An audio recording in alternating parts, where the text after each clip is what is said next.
नमस्कार दोस्तों, स्वागत है आप सभी का अपने परिवार द नॉलेज प्लाजा में। उम्मीद करता हूँ आप लोग स्वस्थ होंगे और अपनी तैयारी अच्छे से कर रहे होंगे। तो बच्चों, आ जाइए सभी लोग क्लास में। क्लास का टाइम हो चुका है और क्लास को एक बार शेयर कर दीजिए जिससे और भी लोग क्लास में आ जाएँ। और जो लोग चैनल पे पहली बार आए हुए हैं वो लोग चैनल को सब्सक्राइब करके बेल आइकन प्रेस कर लेंगे, जिससे आने वाले वीडियो की नोटिफिकेशन आपके पास समय से पहुँच सकें। तो चलिए शुरू करते हैं आज की क्लास। कल आप लोगों को 2018 का वो क्वेश्चन पेपर सॉल्व कराया गया था, तो आप लोगों ने उसको अच्छे से देखा होगा और आप लोगों को पता चल गया होगा कि कैसे क्वेश्चन पूछता है। जूलॉजी, बॉटनी और जीके के क्वेश्चन कल आप लोगों को सॉल्व कराए गए थे। अब फिजिक्स और केमिस्ट्री के क्वेश्चन बचे हैं, वो आप लोगों को कल सॉल्व कराए जाएंगे 12 जून को शाम को 8 बजे आप लोगों को वो सॉल्व कराए जाएंगे 8 PM पे। 12 जून को शाम को 8 PM पे आप लोगों को वो सॉल्व कराए जाएंगे। तो सभी लोग उसको अच्छे से देखेंगे और देखेंगे वो कैसे क्वेश्चन पूछता है फिजिक्स या केमिस्ट्री के। आप लोगों को पहले से शेड्यूल कर दिया गया है, तो आप लोगों के पास लिंक तो पहुंच ही गया होगा। तो कल आप लोगों को 8 बजे आना है। चलिए आज ये क्लास शुरू करते हैं। इसमें आज का पहला क्वेश्चन दिया हुआ है, समसूत्री कोशिका विभाजन में एकमात्र कोशिका से कितनी पुत्री कोशिकाओं का निर्माण होता है।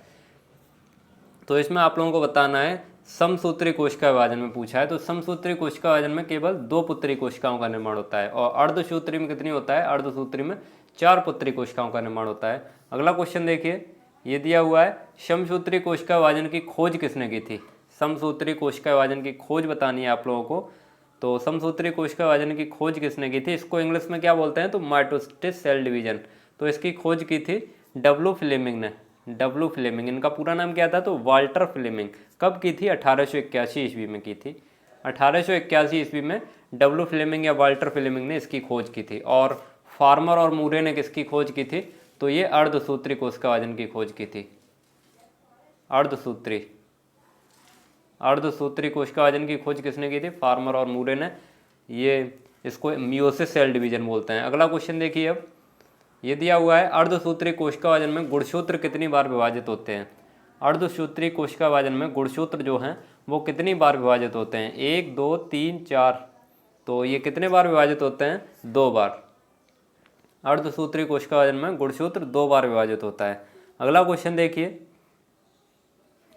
ये दिया हुआ है, निम्न में कौन सा जोड़ा गलत है। इनमें से गलत जोड़ा बताना है आप लोगों को।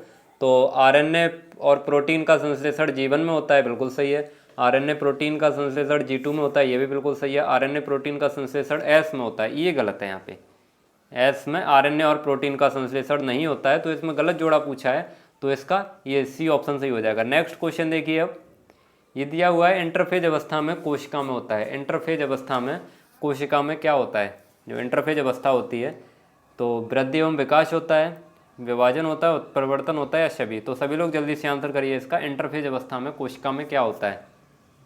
तो इंटरफेज जो अवस्था होती है उसमें कोशिका में वृद्धि एवं विकास होता है। क्या होता है? Growth and development. इसका ए ऑप्शन सही हो जाएगा। नेक्स्ट क्वेश्चन देखते हैं। यहाँ पे ये दिया हुआ है, डीएनए का संश्लेषण किस अवस्था में होता है। डीएनए का संश्लेषण किस अवस्था में होता है? G1 में, G2 में, S में या M में। तो जीवन का संश्लेषण जो वो किसका पूछा है? डीएनए का संश्लेषण यहाँ पे पूछा है, तो डीएनए का संश्लेषण S में होता है। वहाँ पे क्या दिया हुआ था? एक क्वेश्चन ऊपर था, उसमें आरएनए प्लस प्रोटीन दिया हुआ था, इसलिए गलत था। तो उसमें S फेज में, जो S फेज होता है कोशिका विभाजन का, उसमें किस किस का संश्लेषण होता है? तो डीएनए का, DNA plus histone protein, DNA और हिस्टोन प्रोटीन का संश्लेषण होता है S फेज में। तो अगला क्वेश्चन देखिए, अब ये दिया हुआ है आपका, और इनमें G1 और G2 में क्या होता है? आरएनए और प्रोटीन का संश्लेषण होता है। यह है, निम्न में केंद्रक विभाजन का सही क्रम है। केंद्रक विभाजन का सही क्रम कौन सा है? तो P से प्रोफेज है, M से मेटाफेज है, A से एनाफेज है, T से टीलोफेज है। तो सभी लोग आंसर करिए इसका। इसका सही क्रम कौन सा है? केंद्रक विभाजन की जो प्रक्रिया होती है उसमें सही क्रम होता है प्रोफेज, मेटाफेज, एनाफेज, टीलोफेज। ये इसका पहला ऑप्शन सही हो जाएगा। प्रोफेज, मेटाफेज, एनाफेज, टीलोफेज, ये इसका सही क्रम है। अगला क्वेश्चन देखिए, ये दिया हुआ है, निम्न में कौन सा कोशिकांग पादप कोशिका में नहीं पाया जाता है। इनमें से आप लोगों को बताना है कौन सा कोशिकांग है जो पादप कोशिका में नहीं पाया जाता है। राइबोसोम, कोशिका भित्ति, लवक या सेंट्रोसोम। तो इसमें से जो सेंट्रोसोम है, कौन सा है? सेंट्रोसोम। सेंट्रोसोम जो है वो किस में नहीं पाया जाता है? तो ये पादप कोशिका में नहीं पाया जाता है। डी ऑप्शन सही हो जाएगा। अगला क्वेश्चन देखिए, ये है आपका यूग्लिना कैसा जंतु है, यूग्लिना कैसा जंतु है, प्रोकैरियोटिक, यूकैरियोटिक, बहुकोशिकी या अकोशिकी। तो यूग्लिना कैसा जंतु है ये आप लोगों को बताना है, प्रोकैरियोटिक है, बहुकोशिकी है, यूकैरियोटिक है या अकोशिकी है। तो यूग्लिना कैसा जंतु है ये आप लोगों को बताना है। तो इसका राइट आंसर क्या हो जाएगा, यूकैरियोटिक। कैसा होता है, एक कोशिकी, यूनिसेलुलर, यूनिसेलुलर को एक कोशिकी बोलते हैं, यूनिसेलुलर या एक कोशिकी, और यूकैरियोटिक होता है। तो इसका बी ऑप्शन सी हो जाएगा। अगला क्वेश्चन देखिए, ये दिया हुआ है, निम्न में किस कोशिकांग को कोशिका का इंजन कहा जाता है। कोशिका का इंजन किसे कहते हैं, ये सारे जो क्वेश्चन आप लोगों को कराए जा रहे हैं ये सभी क्वेश्चन आप लोगों के लिए इंपॉर्टेंट है, इसलिए इन सभी क्वेश्चन को आप लोग अच्छे से तैयार करते रहिए। जो भी आप लोगों को क्लासेस कराई जाती हैं, डेली आप लोगों की 2 क्लास चलती हैं, एक सुबह चलती है 7 बजे, एक शाम को चलती है 8 बजे। ये जो चल रही है ये दोनों क्लासेस आप लोगों के लिए इंपॉर्टेंट है, इसलिए दोनों क्लासेस को आप लोग अच्छे से तैयार करते रहिए। ये दोनों ही क्लासेस आप लोगों के लिए बहुत ही इंपॉर्टेंट रहती हैं। ये है आपका निम्न में कोशिका का किस कोशिकांगों को कोशिका का इंजन कहा जाता है। तो कोशिका का इंजन कहते हैं राइबोसोम को। किसको बोलते हैं, राइबोसोम को। इसमें क्या होता है, इसमें प्रोटीन का सिंथेसिस होता है, प्रोटीन का सिंथेसिस होता है। अगला क्वेश्चन देखिए, ये दिया हुआ है, क्लोरोफिल में पाए जाने वाला तत्व है। क्लोरोफिल में कौन कौन सा तत्व पाया जाता है, मैग्नीज, मोलिब्डेनम, मैग्नीशियम या कॉपर। तो क्लोरोफिल में कौन कौन सा तत्व पाया जाता है जो क्लोरोफिल बनने में सहायक होता है। ये तत्व होते हैं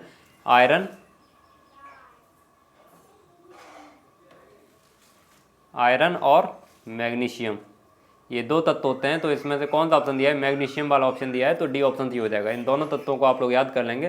क्लोरोफिल में पाए जाने वाला तत्व है आयरन और मैग्नीशियम, ये दोनों क्लोरोफिल बनने में आवश्यक होते हैं। ये दिया हुआ है, निम्न में एकल झिल्ली वाला कोशिकांग है, निम्न में एकल झिल्ली वाला कोशिकांग है। तो कौन सा कोशिकांग है, माइटोकॉन्ड्रिया, राइबोसोम, लवक या पराक्सीसोम। तो यहाँ पे देखिए, जो माइटोकॉन्ड्रिया है ये भी दोहरी झिल्ली है, राइबोसोम में एक भी झिल्ली नहीं होती है, इसमें एब्सेंट होती है, इसमें एक भी झिल्ली नहीं होती है राइबोसोम में। और इसमें भी 2 झिल्ली होती हैं, लवक में भी 2 झिल्ली होती हैं, लेकिन पराक्सीसोम जो है इसमें केवल 1 झिल्ली पाई जाती है। तो इसमें एकल झिल्ली वाला पूछा है, तो इसका डी ऑप्शन सी हो जाएगा। अगला क्वेश्चन देखिए, ये है आपका, जीव द्रव्य में कितना प्रतिशत प्रोटीन पाया जाता है। जीव द्रव्य में प्रोटीन परसेंटेज बताना है आप लोगों को। तो जीव द्रव्य में प्रोटीन कितना पाया जाता है, प्रोटीन पाया जाता है इसमें 14%। कितना पाया जाता है, 14%। बी ऑप्शन सी हो जाएगा इसका। इसका केमिकल कंपोजिशन लिख लेंगे आप लोग। इसमें प्रोटीन होता है, प्रोटीन जीव द्रव्य का, या प्रोटोप्लाज्म बोलते हैं इसको, इसका केमिकल कंपोजिशन लिखिए। प्रोटीन 12 से 16% होता है, 12 से 16% प्रोटीन होता है। और वाटर कितना होता है, वाटर, तो वाटर होता है 70 से 85%, 70 से 85% वाटर होता है। और फैट कितना होता है, फैट, तो फैट होता है 3 से 5%, 3 से 5% फैट होता है। और कार्बोहाइड्रेट कितना होता है, इसको मिटा देते हैं। कार्बोहाइड्रेट होता है, कार्बोहाइड्रेट होता है 12 से 15%, 12 से 15% आपका क्या होता है, कार्बोहाइड्रेट होता है। चलिए, तो अब नेक्स्ट क्वेश्चन देखते हैं। ये दिया हुआ है आपका, केंद्रक में किस प्रकार की गति पाई जाती है। केंद्रक में किस प्रकार की गति पाई जाती है, रेखीय, ध्रुवीय, ब्राउनियन या नन ऑफ दीज। तो केंद्रक में किस प्रकार की गति पाई जाती है, इसका राइट आंसर हो जाएगा इनमें से कोई नहीं, नन ऑफ दीज। तो कैसी गति पाई जाती है, कक्षीय गति, कक्षीय गति। अगला क्वेश्चन देखिए, ये दिया हुआ है, केंद्रक का विभाजन होना कहलाता है। केंद्रक का विभाजन होना क्या कहलाता है, कैरियोलॉजी, कैरियोकाइनेसिस, साइटोकाइनेसिस या साइटोलॉजी। तो केंद्रक का विभाजन होना कैरियोकाइनेसिस कहलाता है। क्या कहलाता है, कैरियोकाइनेसिस। इसका बी ऑप्शन सी हो जाएगा। नेक्स्ट क्वेश्चन देखते हैं यहाँ पे, ये दिया हुआ है, डीएनए से डीएनए बनने की क्रिया क्या कहलाती है। डीएनए से डीएनए बनने की क्रिया आप लोगों से पूछी है। तो डीएनए से डीएनए बनने की क्रिया क्या कहलाती है, डुप्लीकेशन कहलाती है। क्या कहलाती है, डुप्लीकेशन। और ये ट्रांसलेशन क्या होता है, आरएनए से प्रोटीन का बनना, आरएनए से प्रोटीन का बनना ट्रांसलेशन कहलाता है। आरएनए से प्रोटीन का बनना ट्रांसलेशन कहलाता है। और यह ट्रांसक्रिप्शन में क्या होता है, डीएनए से आरएनए का बनना ट्रांसक्रिप्शन कहलाता है। ये दिया हुआ है सबसे बड़े आकार के गुणसूत्र पाए जाते हैं। सबसे बड़े आकार के गुणसूत्र किसमें पाए जाते हैं? तो इस क्वेश्चन को छोड़ दीजिए आप लोग, क्योंकि ये क्वेश्चन आप लोगों से नहीं पूछा जाएगा। ये क्वेश्चन दिया हुआ है कौन सा नाइट्रोजनी क्षार है जो आरएनए में पाया जाता है, डीएनए में अनुपस्थित रहता है।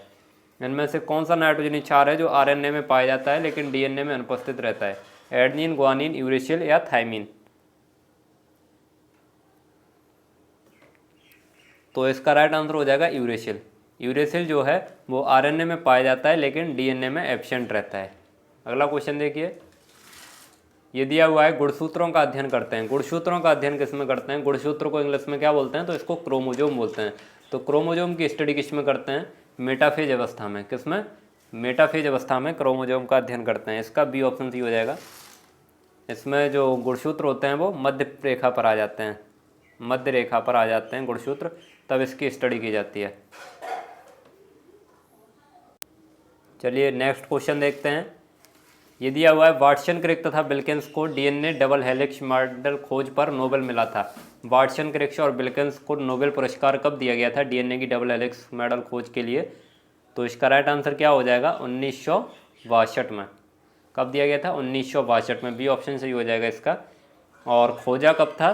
तो 1953 में खोजा था। 1962 में नोबेल पुरस्कार मिला था। अगला क्वेश्चन देखिए, ये दिया हुआ है ऊतक का अध्ययन करते हैं। ऊतक का अध्ययन किस में करते हैं? ऊतक को इंग्लिश में टिश्यू बोलते हैं। तो टिश्यू की स्टडी किस में करते हैं? हिस्टोलॉजी, हर्पेटोलॉजी, शारोलॉजी या न्यूरोलॉजी? तो इसका टिश्यू की स्टडी करते हैं हिस्टोलॉजी में। किस में करते हैं? हिस्टोलॉजी। ए ऑप्शन सही हो जाएगा। सारोलॉजी में किसका अध्ययन करते हैं? तो छिपकलियों का अध्ययन। सारोलॉजी में करते हैं छिपकलियों का अध्ययन। शारोलॉजी में करते हैं। और न्यूरोलॉजी में किसका करते हैं? तो न्यूरोलॉजी में तंत्रिका तंत्र या नर्वस सिस्टम का अध्ययन करते हैं। और चलिए अब अगला क्वेश्चन देखते हैं। ये दिया हुआ है आपका शैवाल, कवक, जीवाणु तथा लाइकेन को रखा गया है। शैवाल, कवक, जीवाणु तथा लाइकेन को किस में रखा गया है? जिम्नोस्पर्म में, टेरिडोफाइटा में, ब्रायोफाइटा में या थैलोफाइटा में? तो शैवाल, कवक, जीवाणु तथा लाइकेन को रखा गया है थैलोफाइटा में। डी ऑप्शन सही हो जाएगा इसका। नेक्स्ट क्वेश्चन देखिए, ये दिया हुआ है जालिका वृक्ष श्रावन्यास पाया जाता है। जालिका वृक्ष श्रावन्यास किस में पाया जाता है? मक्का में, गेहूं में, अरहर में या गन्ने में? तो सभी लोग जल्दी से आंसर करिए। और जो लोग क्लास को लाइक नहीं किए वो लोग क्लास को लाइक कर देंगे, और क्लास को एक बार आप लोग शेयर कर दीजिए अपने दोस्तों के साथ, जिससे उन लोगों को भी पता चले कि यहाँ पे प्रैक्टिस कराई जाती है, तो वो लोग भी यहाँ से आके अपनी प्रैक्टिस कर सकते हैं। और जो लोग चैनल पे पहली बार आए हुए हैं वो लोग चैनल को सब्सक्राइब करके बेल आइकन प्रेस कर लेंगे, जिससे आने वाली वीडियो की नोटिफिकेशन आपके पास समय से पहुँच सके। तो ये जालिका वृक्ष श्रावन्यास किस में पाया जाता है? मक्का में, गेहूँ में, अरहर में या गन्ने में? तो सभी लोग जल्दी से आंसर कर दीजिए इसका। ये इसका राइट आंसर हो जाएगा अरहर में। जालिका वृक्ष श्रावन्यास जो है वो किस में पाया जाता है? अरहर में। अरहर क्या है आपका? अरहर डाइकोट प्लांट है। डाइकोट प्लांट है तो डाइकोट में जालिका वृक्ष श्रावन्यास पाया जाता है। इसको इंग्लिश में बोलते हैं रेटिकुलेट वेनेशन। रेटिकुलेट वेनेशन बोलते हैं इसको इंग्लिश में। ये जो है वो डाइकोट प्लांट में पाया जाता है। तो इसमें तो डाइकोट प्लांट तो आपका केवल अरहर है, मक्का, गेहूँ और गन्ना ये सब कैसे? ये सब मोनोकोट प्लांट हैं। तो इनमें कौन सा श्रावन्यास पाया जाएगा? मोनोकोट में पाया जाता है पैरेलल वेनेशन। आप लोगों को याद होना चाहिए पैरेलल वेनेशन। पैरेलल वेनेशन किस में पाया जाता है? मोनोकोट में। और डाइकोट में रेटिकुलेट वेनेशन। अगला क्वेश्चन देखिए, ये है आपका प्रकाश संश्लेषण की प्रकाशीय अभिक्रिया कहाँ होती है? प्रकाश संश्लेषण की प्रकाशीय अभिक्रिया कहाँ होती है? स्ट्रोमा में, और स्ट्रोमा लेमेली में, ग्रेना में या आक्सीसोम में? तो प्रकाश संश्लेषण की यहाँ पे कौन सी प्रकाशीय अभिक्रिया पूछी है? तो प्रकाशीय अभिक्रिया होती है ग्रेना में। और अंधकार अभिक्रिया कहाँ होती है? तो अंधकार अभिक्रिया स्ट्रोमा में होती है। या उसको आप लोग ऐसे याद रख सकते हैं Lg और Ds, यानी कि डार्क रिएक्शन किस में होगी? स्ट्रोमा में। और लाइट रिएक्शन किस में होगी? ग्रेना में। ऐसे आप लोग याद रख सकते हैं Lg और Ds। अगला क्वेश्चन देखिए, ये आपका निम्न में कौन सा कथन जीवधारियों के संबंध में गलत है? इनमें से कौन सा कथन है जो जीवधारियों के संबंध में गलत है? जीवधारी श्वसन करते हैं, वृद्धि करते हैं, प्रकाश संश्लेषण करते हैं, नन ऑफ दीज। तो कौन सा कथन जो है वो जीवधारियों के संबंध में गलत है? तो इसका राइट आंसर क्या हो जाएगा? सभी लोग जल्दी से आंसर कर दीजिए एक बार इसका। तो इसका राइट आंसर हो जाएगा प्रकाश संश्लेषण करते हैं।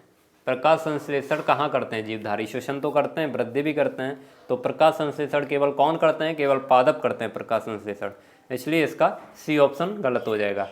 अगला क्वेश्चन देखिए, ये दिया हुआ है एक तत्व X का परमाणु क्रमांक 12 है, इसके X+2 में इलेक्ट्रॉन की संख्या होगी। X+2 में आप लोगों से इलेक्ट्रॉन की संख्या पूछिए तो आप लोग जल्दी से फटाफट निकाल दीजिए इसको। ऐसे में आप लोगों को काफ़ी क्वेश्चन करा चुका हूँ, तो सभी लोगों का इसका आंसर बिल्कुल सही आना चाहिए। सभी लोग जल्दी से आंसर करिए इसका 26 नंबर क्वेश्चन का। जितने भी लोग लाइव क्लास देख रहे हैं सभी लोग जल्दी से आंसर करिए। तो देखिए यहाँ पे इसका राइट आंसर क्या हो जाएगा? इसका राइट आंसर हो जाएगा 10। कितना हो जाएगा? 10। कैसे हो जाएगा 10? जब X का परमाणु क्रमांक 12 है तो X+2, X पे कितने चार्ज है? तो +2 का चार्ज है, तो +2 का चार्ज है। मैंने आप लोगों को बताया था अगर चार्ज प्लस का होगा तो इलेक्ट्रॉन माइनस हो जाएंगे, और अगर चार्ज माइनस में है तो इलेक्ट्रॉन क्या हो जाएंगे? इलेक्ट्रॉन जुड़ जाएंगे। तो प्लस में दिया हुआ है तो यहाँ पे 2 हम माइनस कर देंगे, 2 प्लस में दिए हुए हैं तो 2 माइनस कर देंगे। कितने इलेक्ट्रॉन बचेंगे? 10 इलेक्ट्रॉन बचेंगे, इसलिए इसका बी ऑप्शन सी हो जाएगा। अगला क्वेश्चन देखिए, ये तो अब आप लोगों को शबलियाँ लग रही होंगी छोटी छोटी, तो इनको तो आप लोग आसानी से कर सकते हैं। ऐसा क्वेश्चन पूछ लिया जाएगा अगर यूपी कैटेट एग्जाम में, तो आप लोग उसके तोते उड़ा देंगे। आप लोग अच्छे से पढ़ते रहिए, केवल कोई दिक्कत नहीं होगी आप लोगों को। जितना आप लोग पढ़ चुके हैं उसको आप लोग अच्छे से रिवीजन करते रहिए, और ये जो आप लोगों को क्लासेस कराई जा रही हैं ये आप लोग अच्छे से तैयार करते रहिए। यह है आपका एक तत्व के परमाणु के नाभिक में 11 प्रोटॉन और 12 न्यूट्रॉन है। तत्व का परमाणु क्रमांक तथा भार होगा। एक तत्व के परमाणु के नाभिक में 11 प्रोटॉन और 12 न्यूट्रॉन है, तो इसका भार क्या होगा? भार जल्दी से आप लोग निकाल दीजिए। इसका तत्व का परमाणु क्रमांक तथा भार पूछा है, तो परमाणु क्रमांक और भार आप लोगों को दोनों चीज़ निकालनी है। तो देखो परमाणु क्रमांक क्या होगा? परमाणु क्रमांक मैंने आप लोगों को बताया प्रोटॉन की संख्या के बराबर होता है, तो जितनी प्रोटॉन की संख्या होगी वही उसका परमाणु क्रमांक होगा। तो 11 तो परमाणु क्रमांक हो गया आपका, 11 परमाणु क्रमांक हो गया। अब भार निकालना है। भार कैसे निकालेंगे? तो भार न्यूट्रॉन और प्रोटॉन की संख्या को जोड़ देंगे तो आपका भार निकल आएगा, यानी 11 + 12 कर देंगे, यानी 23 इसका भार आ जाएगा। तो 11,23 इसका सी ऑप्शन सही हो जाएगा। सी ऑप्शन इसका करेक्ट हो जाएगा। अगला क्वेश्चन देखिए, अब ये दिया हुआ है सोडियम तत्व में कितने न्यूट्रॉन्स होते हैं? सोडियम में आप लोगों को न्यूट्रॉन्स की संख्या बतानी है। तो सोडियम का एटॉमिक नंबर कितना होता है? सोडियम का एटॉमिक नंबर 11 होता है। सोडियम का एटॉमिक नंबर कितना होता है? एटॉमिक नंबर इसका 11 होता है। तो इसमें न्यूट्रॉन्स की संख्या बतानी है आप लोगों को, तो न्यूट्रॉन्स की संख्या निकाल दीजिए जल्दी से। न्यूट्रॉन की संख्या कैसे निकालते हैं? तो एक फार्मूला मैंने आप लोगों को बताया था, m = n+p, यानी m क्या होता है? m इसका मास होता है, n न्यूट्रॉन होता है, p प्रोटॉन होता है। तो प्रोटॉन की संख्या जो है वो 11 होगी, क्योंकि एटॉमिक नंबर 11 है तो प्रोटॉन भी इसमें 11 होंगे। मैंने आप लोगों को बताया कि प्रोटॉन की संख्या जो है वो एटॉमिक नंबर जितना होता है उतनी प्रोटॉन होते हैं उसमें, और अगर उदासीन है तो उसमें इलेक्ट्रॉन्स की संख्या प्रोटॉन की संख्या के बराबर होती है। कोई चार्ज नहीं है, तो यहाँ पे तो कोई चार्ज है नहीं, तो इसमें प्रोटॉन कितने हो जाएंगे? प्रोटॉन 11 हो जाएंगे। और मास कितना होता है? सोडियम का मास कितना होता है? इसका मास होता है 23 मास होता है, तो m 23 हो गया। n कितना हो गया? n 11 हो गया। तो m वो p प्रोटॉन 11 हो गया।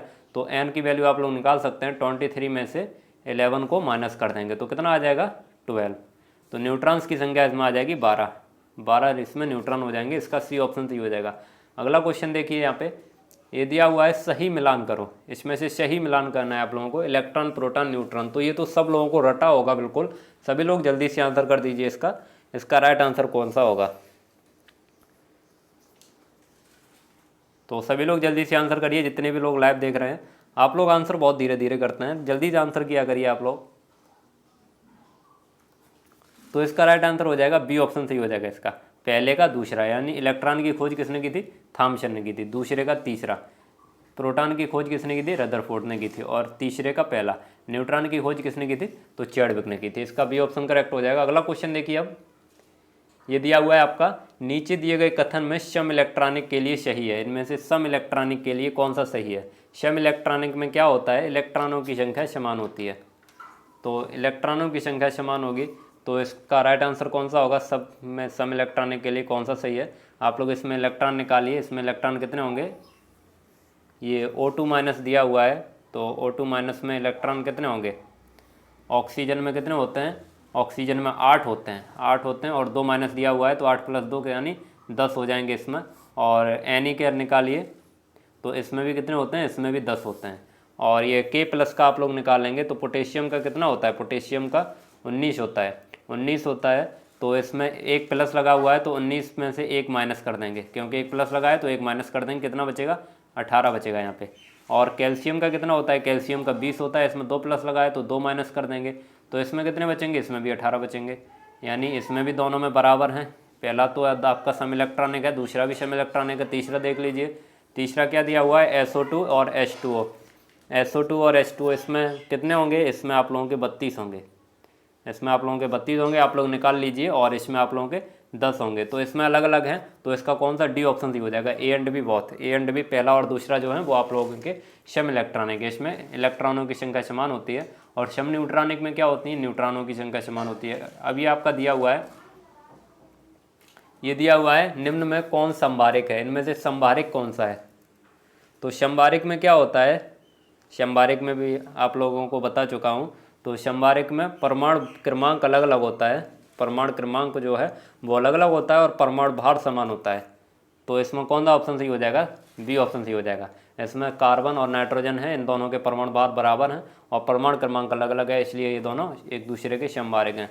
अगला क्वेश्चन देखिए, अब ये दिया हुआ है आवर्त सारणी में कुल कितने वर्ग हैं, आवर्त सारणी में कुल कितने वर्ग हैं।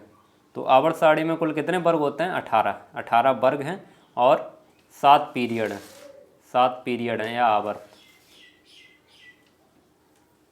अगला क्वेश्चन देखिए, अब ये दिया हुआ है निम्न में कौन तरल अवस्था में पाया जाता है। इनमें से तरल अवस्था में क्या पाया जाता है, तो मरकरी और ब्रोमीन जो हैं वो लिक्विड स्टेट में पाए जाते हैं, इसका सी ऑप्शन सही हो जाएगा। अगला क्वेश्चन देखिए, यहाँ पे इसमें से आप लोगों को उभयधर्मी तत्व बताना है। उभयधर्मी तत्व कौन सा है, तो ये सभी जो हैं वो उभयधर्मी तत्व हैं, सभी ये उभयधर्मी तत्व हैं, डी ऑप्शन सी हो जाएगा इसका। उभयधर्मी को तो आप लोग जानते होंगे, एम्फोटेरिक एलिमेंट हैं ये। अगला क्वेश्चन देखिए,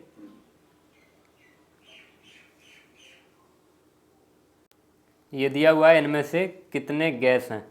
इनमें से आप लोगों को गैस की संख्या काउंट करनी है। तो helium, neon, fluorine, chlorine, sodium, magnesium, aluminium. तो इसमें से गैस कितने हैं, गैस बताने हैं आप लोगों को।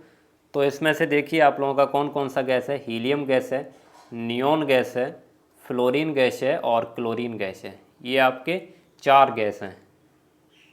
तो इसका कौन सा ऑप्शन सही हो जाएगा, ए ऑप्शन सही हो जाएगा। 4 कितने गैस हैं, 4। अगला क्वेश्चन देखिए, ये दिया हुआ है कौन उभयधर्मी तत्व है। इनमें से आप लोगों को उभयधर्मी तत्व बताना है। तो उभयधर्मी तत्व कौन सा है इसमें से,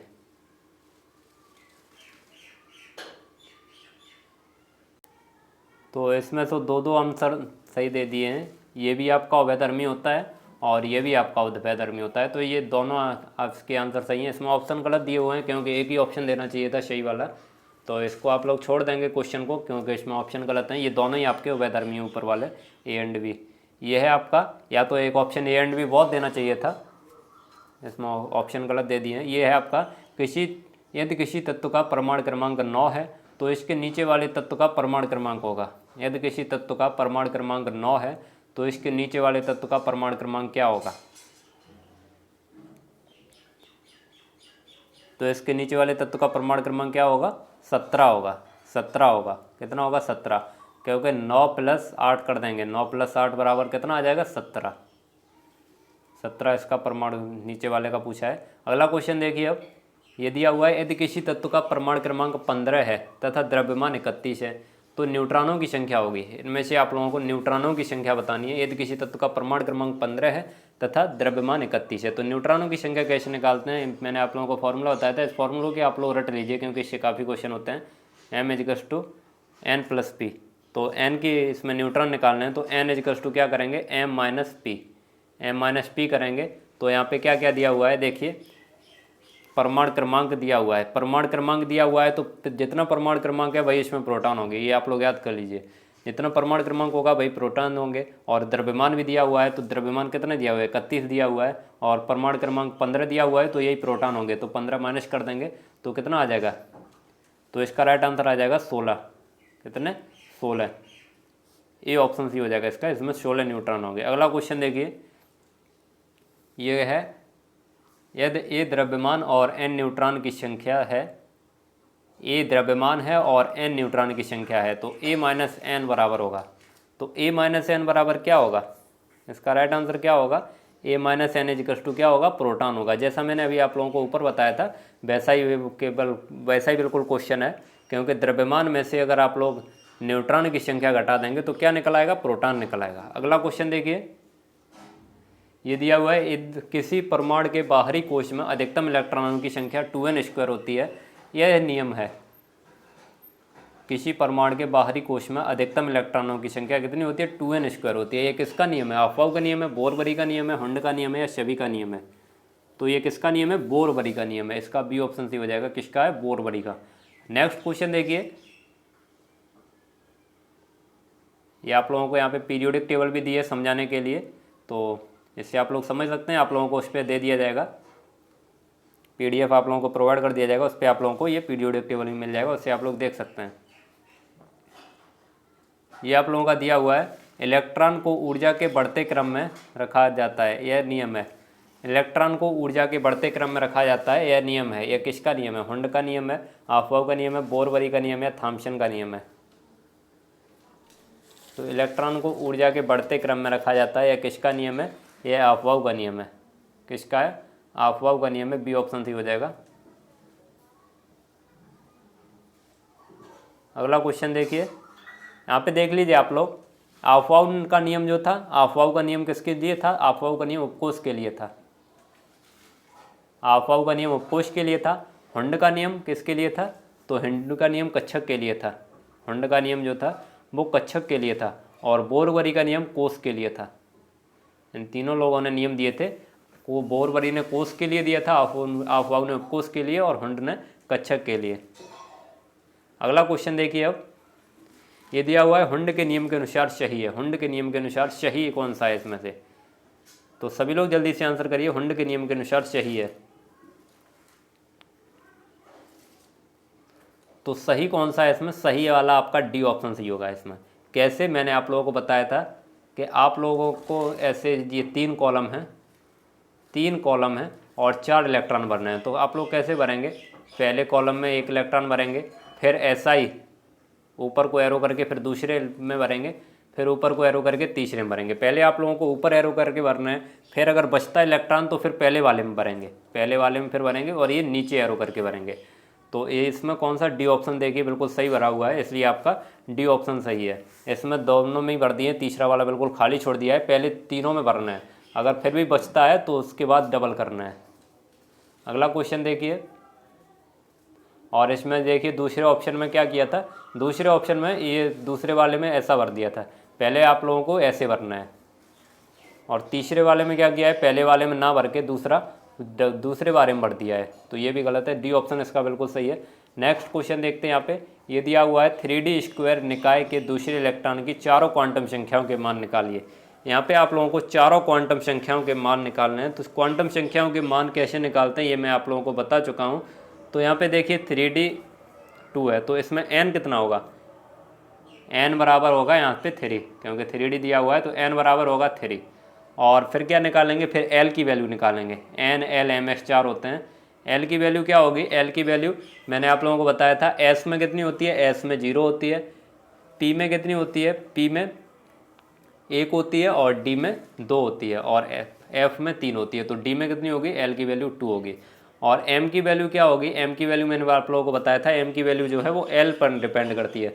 तो m की वैल्यू जो होती है वो -l से +l तक होती है, यानी -2 से लेके +2 तक, -2 से +2 तक आपकी m की वैल्यू हो जाएगी।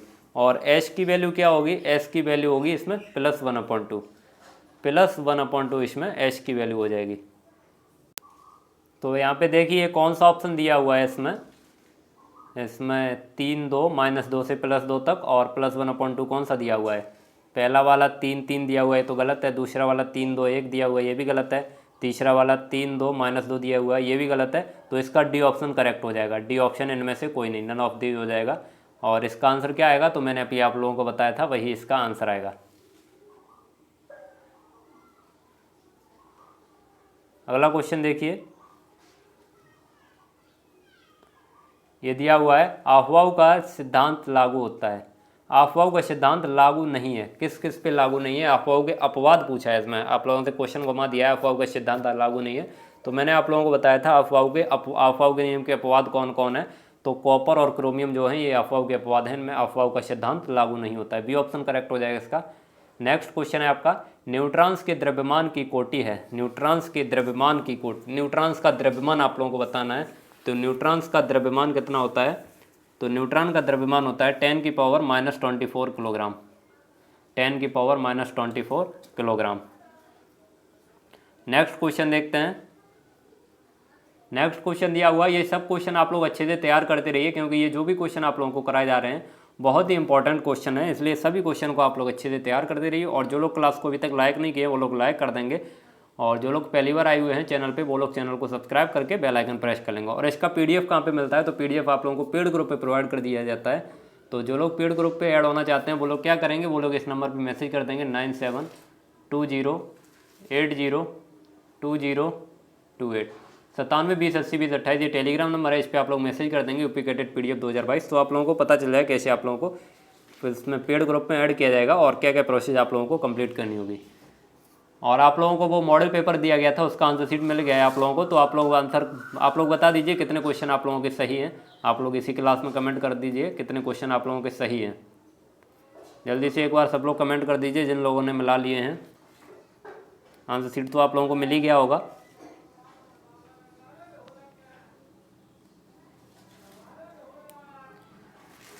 तो ये क्वेश्चन पूछा गया आपसे NaCl में क्या होता है? NaCl में वैद्युत संयोजकता पाई जाती है। NaCl में वैद्युत संयोजकता पाई जाती है। इसका बी ऑप्शन सही हो जाएगा। अगला क्वेश्चन देखिए, ये दिया हुआ है, कोई तत्व बंध बनाता है। कोई तत्व बंध बनाता है तो स्थिरता बढ़ाने के लिए, स्थिरता घटाने के लिए, दोनों या नन ऑफ दीज। तो कोई तत्व बंध किसके लिए बनाता है? अपनी स्थिरता को बढ़ाने के लिए। अपनी स्थिरता को बढ़ाने के लिए कोई तत्व बॉन्ड बनाता है। ये ऑप्शन सही हो जाएगा इसका। और अगला क्वेश्चन देखिए, यहाँ पे ये दिया हुआ है, बंध बनने से परमाणु के मध्य ऊर्जा, जब बॉन्ड बन जाता है दोनों परमाणु के मध्य तो उसमें ऊर्जा का क्या होता है? ऊर्जा घटती है, बढ़ती है, या दोनों या नन ऑफ दीज। तो उसकी ऊर्जा घटती है। वो पहला ऑप्शन सही होगा इसमें। बंध बनाने से उसकी ऊर्जा क्या होती है? ऊर्जा घटती है। और स्थायित्व तो बढ़ता है लेकिन ऊर्जा घट जाती है। ये ऑप्शन सही हो जाएगा इसका। अगला क्वेश्चन देखिए यहाँ पे, और ये आज का सेकंड लास्ट क्वेश्चन है, परमाणु से अणु की स्थिरता। परमाणु से अणु की स्थिरता कैसी होती है? अणु की स्थिरता कम होती है, समान होती है, ज़्यादा होती है, नन ऑफ दीज। तो परमाणु से अणु की स्थिरता ज़्यादा होती है। परमाणु से अणु की स्थिरता ज़्यादा होती है। सी ऑप्शन सही हो जाएगा। और आज का लास्ट क्वेश्चन देखिए यहाँ पे, ये दिया हुआ है BeCl2 है।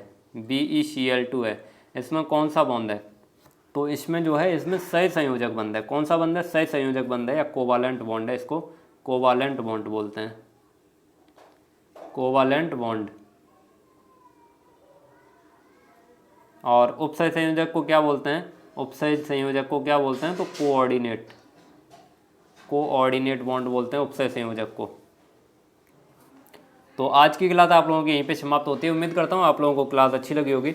अगर क्लास अच्छी लगी हो तो इसे लाइक कीजिए और ज़्यादा से ज़्यादा लोगों तक शेयर कीजिए। और जो लोग चैनल पे पहली बार आए हुए हैं वो लोग चैनल को सब्सक्राइब करके बेल आइकन प्रेस कर लेंगे, जिससे आने वाले वीडियो की नोटिफिकेशन आपके पास समय से पहुँच सकें। और अब आप लोगों को कल सुबह आप लोगों को कैप्सूल मिलेगा और शाम को आप लोगों को वो 2018 का model paper question paper solve कराया जाएगा। 2018 का जो बांदा यूनिवर्सिटी ने क्वेश्चन पेपर कराया था वो आप लोगों को सॉल्व कराया जाएगा। आप लोगों को एक पार्ट देखने को मिल गया है, एक पार्ट आप लोगों को कल सॉल्व करा दिया गया था। उसमें किस किस के क्वेश्चन थे? उसमें जूलॉजी, बॉटनी और जीके के क्वेश्चन थे। कल आप लोगों को जो सॉल्व कराया जाएगा 12 जून को शाम को 8 PM पे आप लोगों को वो पहले से शेड्यूल कर दिया गया है। तो आप लोगों के पास लिंक तो पहुंच ही गया होगा। उसमें किस किस के क्वेश्चन आएंगे? तो उसमें फिजिक्स और केमिस्ट्री के क्वेश्चन आएंगे। तो उसमें आप लोगों को पता चल जाएगा कि फिजिक्स और केमिस्ट्री कैसे पूछता है बांदा यूनिवर्सिटी। तो उसमें आप लोगों को पता चल जाएगा। चलिए, तो अब मिलेंगे आप लोगों को कल सुबह वाली क्लास में। तब तक के लिए सभी लोग अच्छे से तैयारी करते रहिए और जय हिंद, वंदे